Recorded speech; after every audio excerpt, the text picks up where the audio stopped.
Amazon, 32.7 billion in revenue in Q3 2016. The smile in their logo is justified. The size of your slice depends on 1, getting found, then 2, converting the people that find you into buyers. Optimization solves both of these problems. Getting found comes from hardcore keyword research. If your listing has every single relevant keyword, you get the highest number of people to discover and purchase. Most listings lack keyword quality and quantity, so they lose money. Number 2, converting. When people do find you, Amazon has this habit of showing them other products from every possible angle. So if your listing doesn't give them a reason to stay, they leave, which means a financial loss for you. This is the yin-yang of listing optimization. Gritty, hardcore keyword research for robots. That's science. Create great sales copy to convert people. That's art. You need both to win because Amazon's system shows your product to people because of keywords and people buy because of sales copy. So now I'll present the complete anatomy of an Amazon listing and exactly how I make both robots and people happy. You'll have a fully optimized asset that generates income for years to come. How does that sound? Let's get into it. To edit a listing that you're selling, you need an Amazon Seller Central account. So hop to sellercentral.amazon.com and go to Inventory, Manage Inventory, and click Edit next to the listing you'd like to optimize, and you're in. We'll cover the 10 things that make a winning listing. Title, price, photos, bullets, description, search terms, other keywords, category, PPC keywords, and fulfillment method. So let's start with the title. Luckily, Amazon tells you how to optimize the title in the article Optimize Listings for Search and Browse. I'll leave the link right here and in the video description. Let me tell you a story. In the early 2010s, Amazon titles had generous character limits and little regulation. Here, seller, take 500 characters and write whatever you want. Of course, people stuffed titles with keywords for maximum ranking, which logically makes sense, and then stuck their private label meat thermometer in it for good measure. This is a good title for robots, bad for people. It's messy and hard to read. Remember, balance. Yin-yang. So in the late 2010s, Amazon policy began to favor keyword-rich but concise titles with shorter character limits. I find that these days, sellers should keep their titles between 150 and 200 characters. Exact limits vary by category, so you should check that out. But here's an example. And here is my formula for the perfect title. Main keyword, by brand name, hit 3 keywords with high search volume, plus value prop, plus style or quantity if applicable. So it seems like a lot of stuff, but we'll just do it all right now together. So what's your main keyword? Imagine you're in a crowded downtown intersection with your product in your hand, or hands if it's heavy, and you show it to someone and ask, what is this? Assuming they're a regular person, they say, what are you, simple? That's a main keyword. That's how you want to start your listing. The first words are what people search the most. But how do you know what the most used keyword is? You may think you know, but to be sure, go to Google Keyword Planner tool, which gives you monthly search volume on Google searches. So for example, the listing above uses jump rope as its lead keyword. Cool, but what about skipping rope is something that came to mind for me. So how do we know that more people aren't using that? So to make sure, go to the Keyword Planner. If you haven't used it before, you need to create an account. It's cool, I can wait.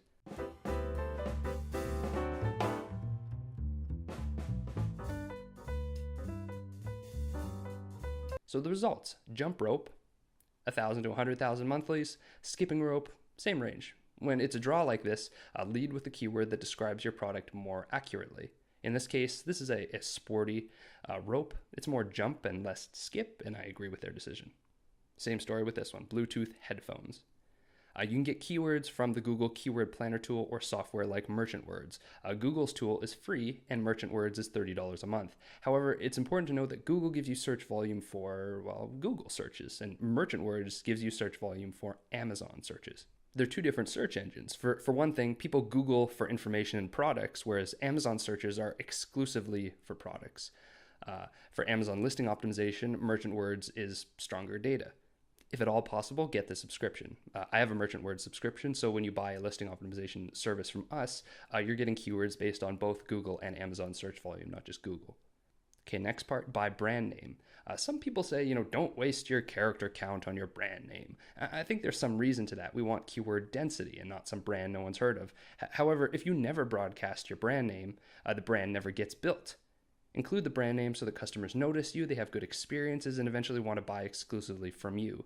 With so many options on Amazon, you must foster loyalty, which begins with awareness. The AIDA model, a classic marketing concept, explains that the path to a purchase, which is an action, starts with awareness, then escalates to interest, desire, then action. This separator thing, I like this. I have no idea what it's called. If you know, do leave a comment. It's achieved by typing shift and then backslash, or you can use a hyphen. I'm not even mad. This chunks your title into parts, making it easier for buyers to read and understand. Now I say hit 3 keywords with high search volume. After this separation, get 3 strong keywords in. Think of it as a Venn diagram, right? You want the keywords with the highest search volume that are also the most descriptive of your product, the most true to your product. And a value prop. This is a crisp encapsulation of how life will be better when the customer buys your product. They'll repeat it to their friends, and their friends should say, wow, that's pretty cool. Great ones get clicks. Here are a few from outside the Amazon FBA world because ultimately this is a business, not just an Amazon business. Dollar Shave Club, they sell razors. A great shave for a few bucks a month. Tortuga backpacks, everything you need without checking a bag. Like on airplanes and stuff. Vimeo, make life worth watching. Weebly, the easiest way to make a website. Debatable. Evernote, remember everything. Desk Beers, craft beer delivered to your office.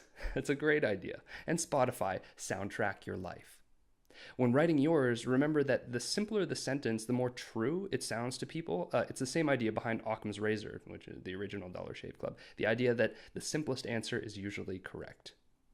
Style or quantity if applicable. So for example, supplements contain a certain count, towels come in sets, creams in ounces. State this technical information at the end if applicable. And lastly on this subject, a healthy dose of caution. You should, in my opinion, avoid superlatives. So stuff like number 1, best, best-selling. I say this because of a section in Amazon's prohibited seller activities and actions that says, in addition, you may not make claims regarding a product's bestseller rank in the product detail page information, including the title and description, which is open for interpretation, but to me, number 1 claims are ranking claims, and I'd stay away lest the listing get de-indexed or something. Also, this won't lead to being de-indexed, but I would say use proper grammar and spelling, and it should be very easy to read and understand.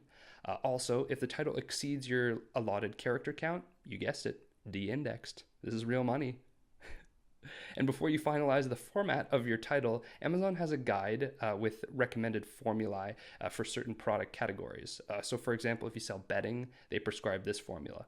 Brand plus line pattern plus thread count plus material plus size plus product type, comma, color. There's no plus. That's interesting.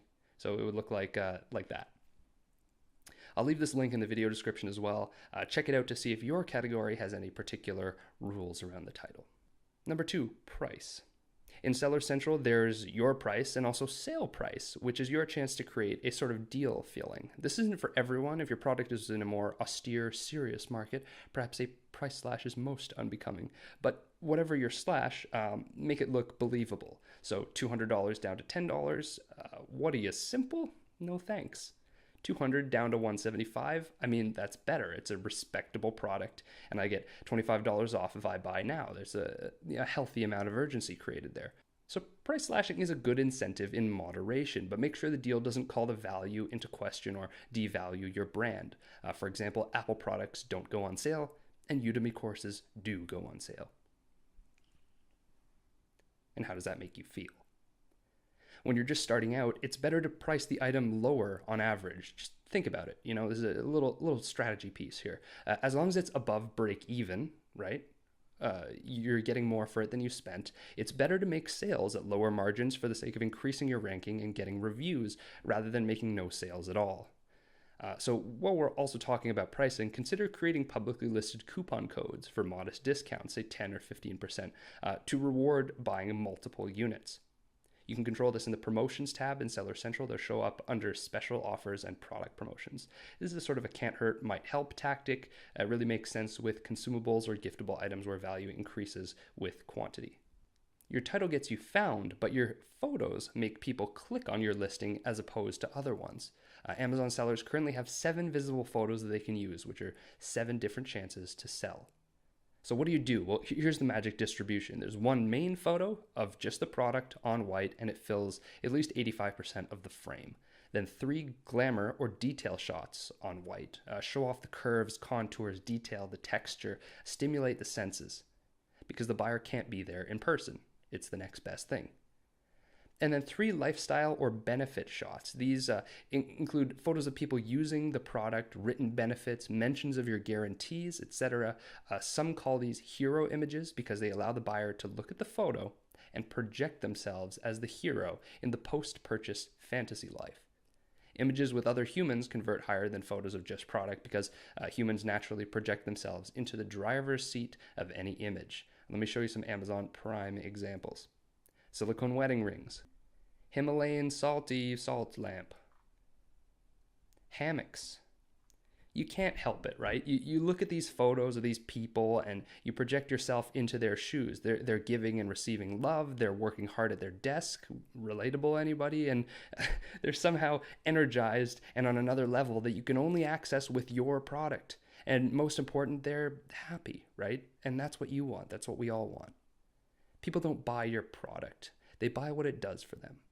And on a tactical note, there's some interesting stuff going on, like composite images to show different use cases and editing photos to include customer reviews. Now we have some technical specs for the photos, and who better to tell you about them than Amazon itself. I have all of the specs in the written version of this walkthrough. I'm not going to list them out here because it's just saying a bunch of numbers and codes and stuff. It's not very interesting. So in terms of photos, how do you actually make it happen? You have 2 options. You hire a professional or you do it yourself. Option 1, the professional. As an entrepreneur, it's better not to spend your time learning how to be a photographer. It takes time from your main objective, which is sales, and someone else is better at it than you already, so outsource. If you send me an email, it's hello@asteroidaim.com. I'll recommend someone tailored to the needs of your product. I can get you insider pricing, of course. I think I'll do what I can. And then option 2 is to do it yourself. You could create a DIY light box that properly diffuses white light.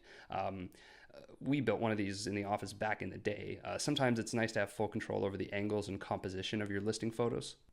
Also, to be perfectly honest, phone photography is improving every second. There are apps like Camera Plus that enhance the natural capabilities of the iPhone's native camera. At this point, phone cameras can do Amazon listings pretty comfortably. Of course, if you'd rather outsource, there's good sense in that. Photography is key to Amazon conversions, so investing in good photos will earn you money in the long run. As with writing the listing itself, spend on quality because it pays itself back in the long run. Number 4, the bullets. We are so close to making that sale. The buyer finds your product on Amazon, based on keywords and your title and the rest of the listing. They click on the listing because of the pristine main photo. They're on the listing and the rest of the photos look good, but they need some convincing. So they start reading your bullets and ask the universal buyer's question. What's the question? Just think about it for a second. The universal buyer question is, what's in it for me? If they value the perceived benefit of your product more than they value their money, the scale tips and they buy it. But how do you convince them that this purchase is worth more than their money? It's pretty simple. You pitch using unstoppable human biological desires. Here's the timeless strategy to sell anything. The Life Force 8 from Drew Whitman's book, Cashvertising. There are, it turns out, 8 biologically programmed desires that everyone has. If you appeal to these in your Amazon bullet points and description, customers will be motivated to buy and they won't necessarily know why. So, no big deal. The following 8 things dictate all of our decisions for life. They are survival, enjoyment of life, and life extension. Number 2, enjoyment of food and beverages. Number 3, freedom of fear, pain, and danger. Number 4, sexual companionship. Number 5, comfortable living conditions. Number 6, to be superior, winning, keeping up with the Joneses. Number 7, care and protection of loved ones. And number 8, good old social approval. I'll give you an example. Perfume and cologne, they're body fragrances. I mean, really? They're magic scented water that you spray on your body for $100 a bottle? That's not necessary for survival. But that doesn't matter because the fragrance industry sells using the Life Force 8. They've bypassed common sense by appealing to biology. The market is worth $28 billion if that's any indication of how well they're doing. So fragrances are not necessarily sold like this. This fresh-smelling cologne comes in a modern 30-milliliter bottle that dispenses a scent other people love. Yes, that's what it physically does, but those are features, not benefits. It doesn't hit you on a biological level. Fragrances are, more often than not, sold like this. This cologne sends luscious, sexy girls flocking to you. Don't buy it if you can't handle the attention. In just minutes, you'll have other guys wondering what your secret is. In this biologically infused example, we see number 1, the enjoyment of life, which is attention. Number 4, sexual companionship. And number 6, to be superior and winning with the words "your secret." Not sure if you noticed, but this video opened with me wanting to tell you a secret. It also doesn't hurt that there's a promise of fast results in the phrase "in just minutes." That's stupid, you think. I wouldn't write copy like that first example. But yet, 95% of sellers, I just made that stat up, but 95% are writing their Amazon listings with a list of features instead of pressing primal buttons. Let people imagine how much better life will be after they buy from you, deliver on that promise, and you've got them for life. Number 5, the description. The description must be infused with a LifeForce 8 as well, but we've already covered that. So now we're going to talk about something unique to written descriptions, which is formatting. So how do you create high converting product descriptions these days, 2017? You have 2 options. Use text only and format with HTML, hypertext markup language, or use enhanced brand content, or EBC. I'll address the incumbent HTML first and the newer EBC feature second. Okay, so HTML is a standardized system for tagging text files to achieve font, color, graphic, and hyperlink effects on World Wide Web pages. Fantastic. A product description with HTML is easier to read versus a block of text. I think you'll agree. HTML can be used in description, but not the bullet points. So just keep that in mind. Here's a short description for a vegetable spiralizer. This niche is notoriously competitive, which calls for optimized listings. I wasn't disappointed.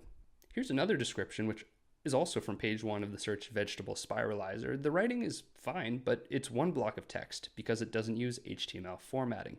No bullets, no bold text, no spaces. It's just a block. Now, no one's going to have the patience to read this. No offense to the seller, of course, it looks like a great product. I'm only talking about the listing in terms of the HTML description. We have one description with HTML formatting and one without. Let's take the former example and see what the text would look like when entered in Seller Central. We'll be using the following code, B for bold, /B for stopping the bold text. Same thing with paragraphs, it's P and then /P.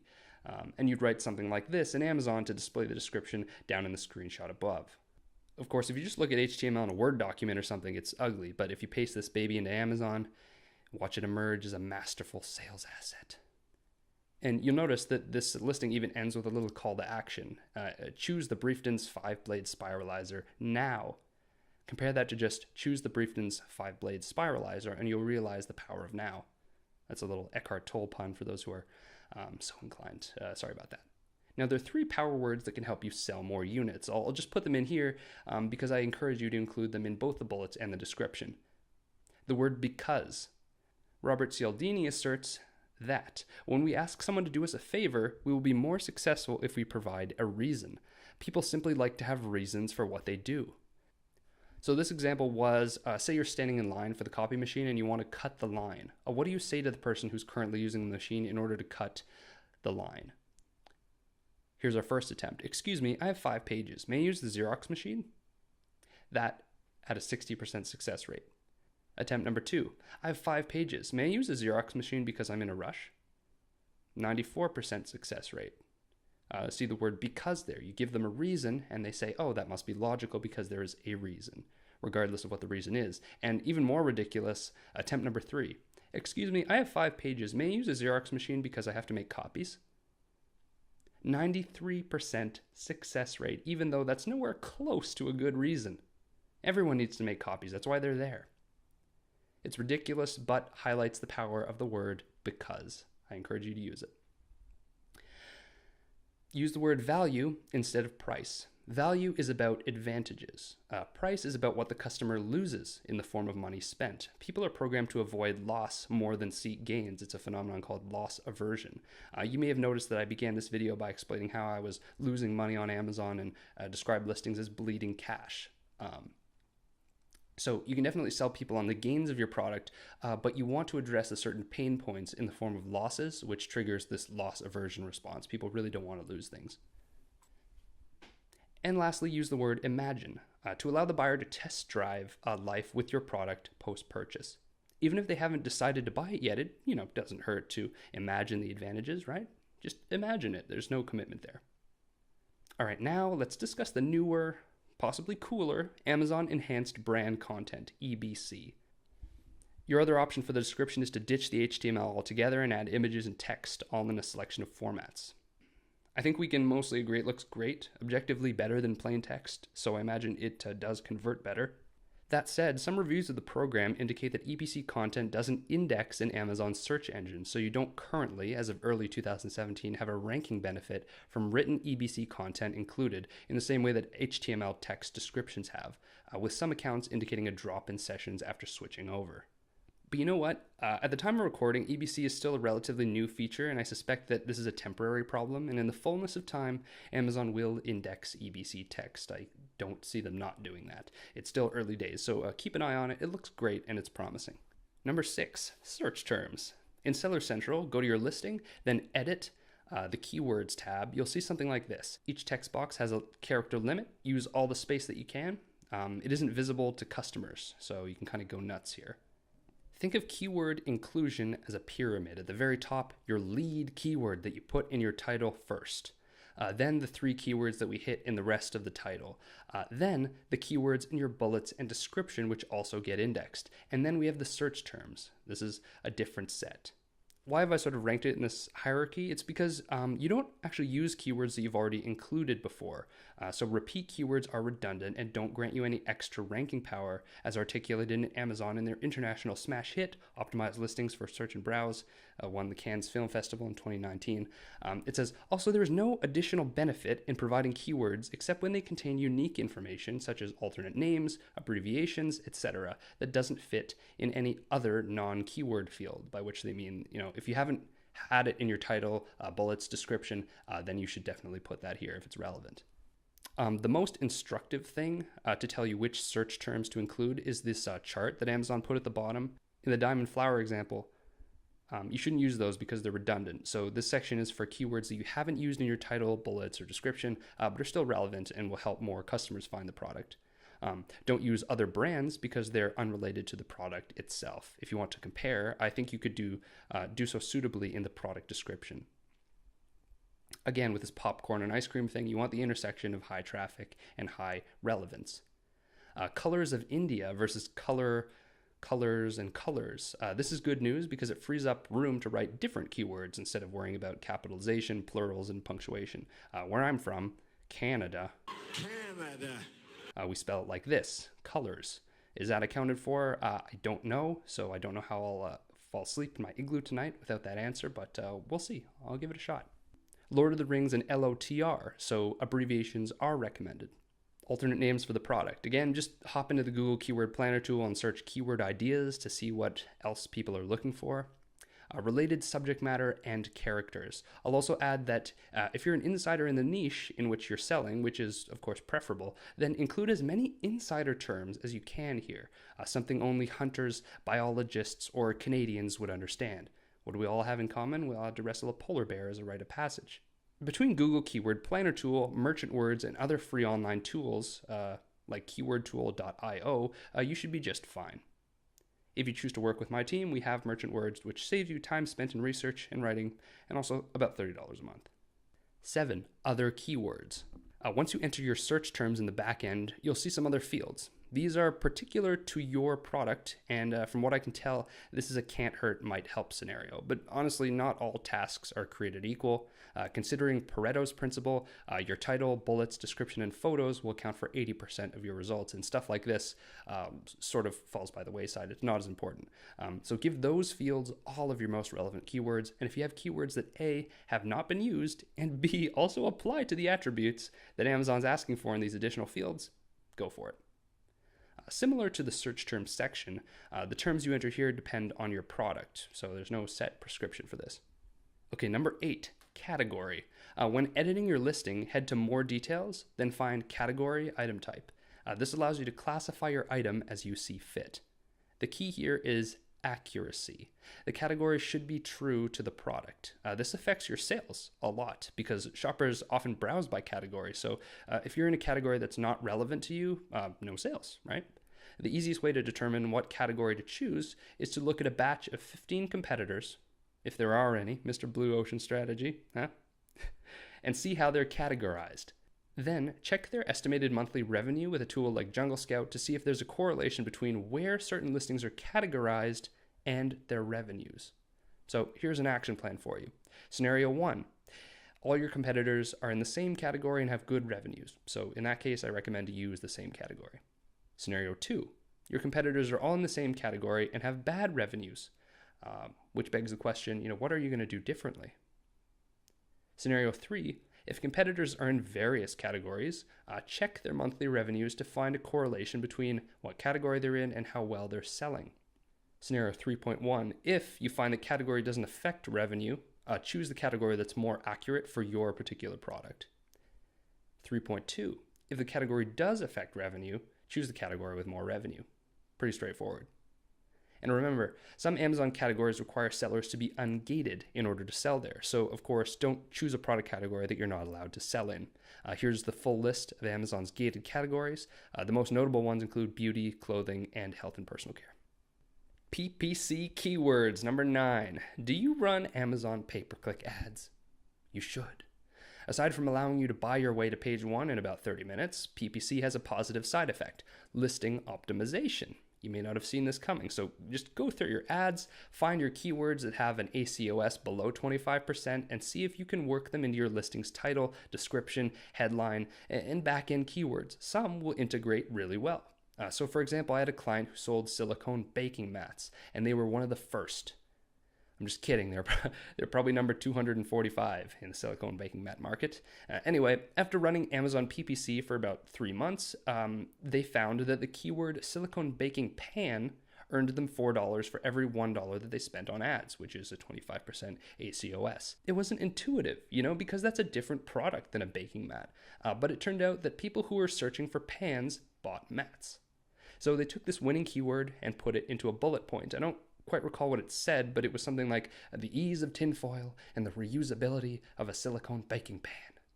And so they ranked higher for the word silicone baking pan because the keyword was in the listing informed by PPC, and they made an extra around $55 a day on this one change, which is not bad for one change. It's the art of enhancing your listing over time based on fruitful keywords.